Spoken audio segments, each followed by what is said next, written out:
The year is 2025, not far from our own time, but a world subtly yet significantly different.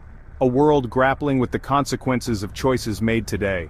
The world teeters on the edge, peace hanging by a thread, a delicate balance threatened by ambition, fear, and the ever-present specter of conflict.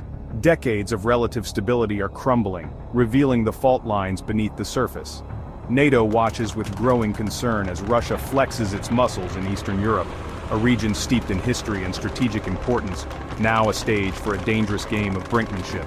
Military drills blurring into threats, each maneuver a calculated risk, each deployment a potential provocation.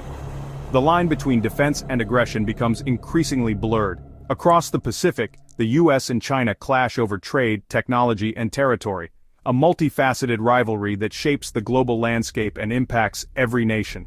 Taiwan, a flashpoint, a democratic island nation caught in the crosshairs of geopolitical ambition. The South China Sea, a chessboard bristling with warships, a vital waterway transformed into a zone of contention, where competing claims and military posturing threaten to erupt into open conflict.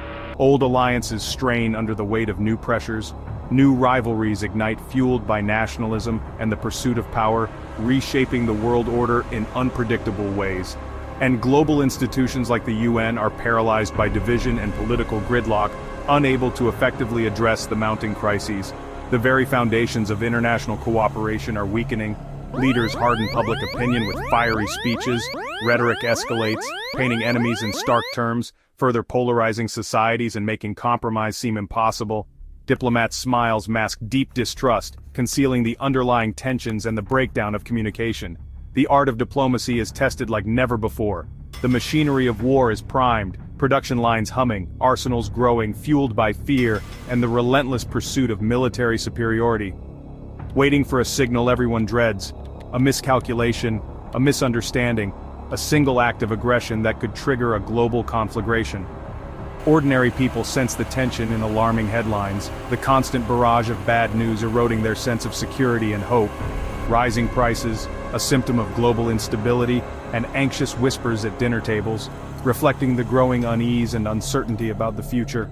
Young soldiers stand guard on distant borders, the human face of this escalating crisis, tasked with defending their nations, often unaware of the larger forces at play. The first to pay the price if diplomacy fails, their lives hanging in the balance, their futures uncertain. They are the human cost of political failure. The world is a tinderbox, a volatile mix of political, economic, and social tensions, simmering just below the surface. One spark away from catastrophe. A single misstep could ignite a chain reaction, plunging the world into chaos. It starts subtly, almost invisibly. A seemingly minor border skirmish in the Baltics, perhaps a dispute over territory long contested. A forgotten grievance suddenly reignited. The world watches, initially unconcerned, dismissing it as just another regional conflict. Or a more assertive naval clash in the South China Sea, a game of brinkmanship between superpowers vying for control of vital shipping lanes. Tensions simmer, accusations fly, and the world holds its breath, hoping cooler heads will prevail. Confusion reigns in the aftermath. Was it a calculated act of aggression, a deliberate provocation designed to test resolve? Or was it simply a tragic accident, a miscommunication with devastating consequences? The truth becomes obscured by propaganda and misinformation, lost in the fog of war. Escalation, fueled by fear and mistrust, becomes almost automatic, a self-fulfilling prophecy spiraling out of control. Emergency meetings are convened in Moscow, behind closed doors, strategies are debated, and decisions are made that will alter the course of history.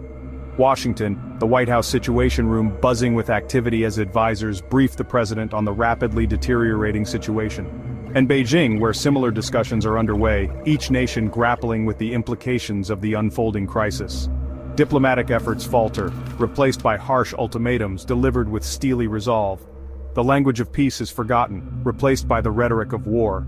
Generals dust off long-dormant war plans, meticulously crafted scenarios for global conflict. Alliances forged in times of peace are now tested in the crucible of crisis.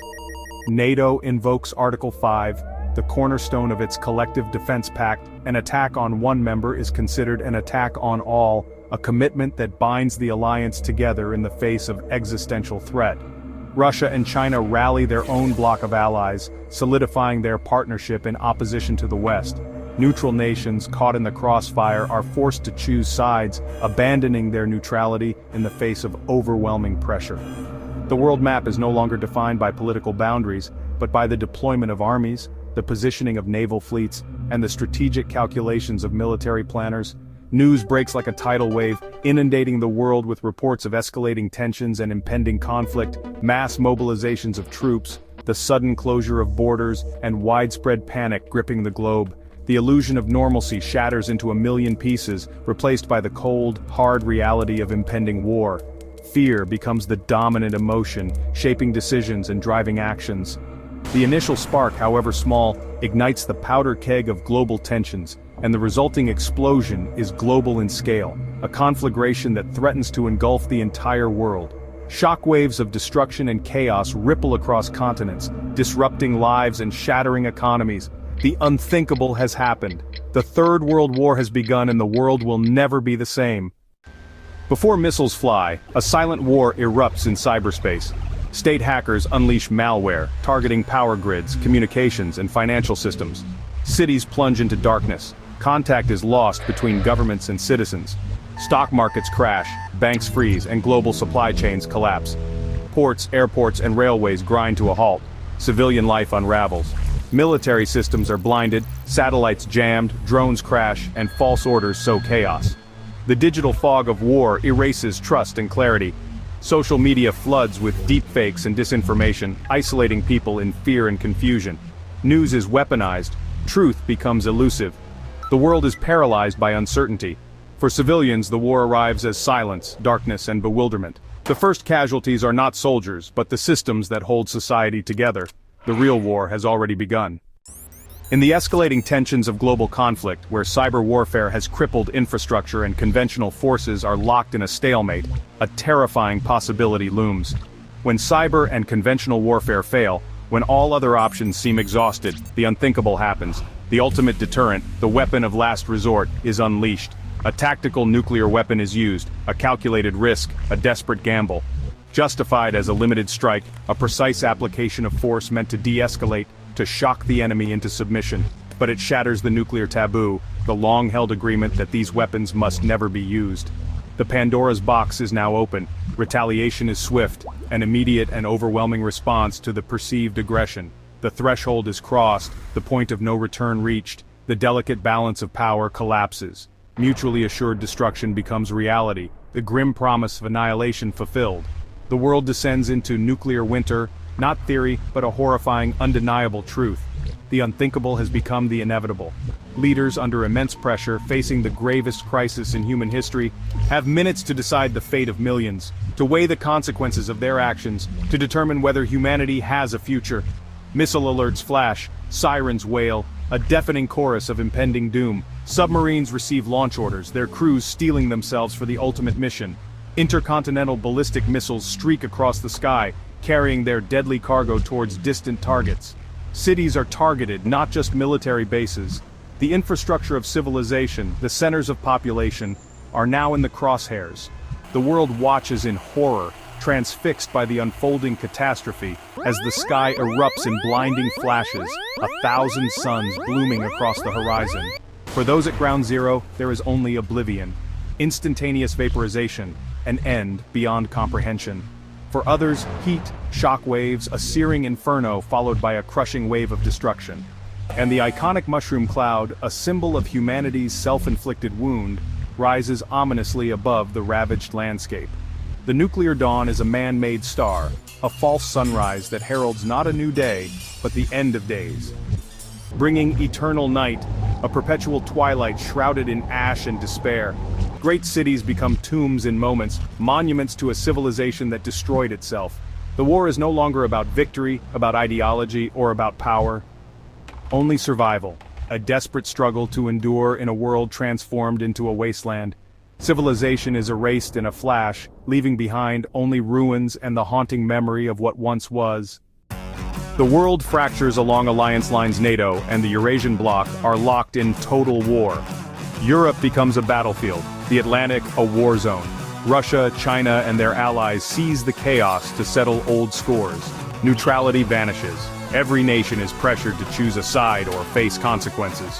Proxy wars erupt worldwide, turning local disputes into global battlegrounds. Propaganda dehumanizes the enemy. Soldiers fight and die for causes they barely understand. The planet is now a collection of armed camps, each convinced of its own righteousness.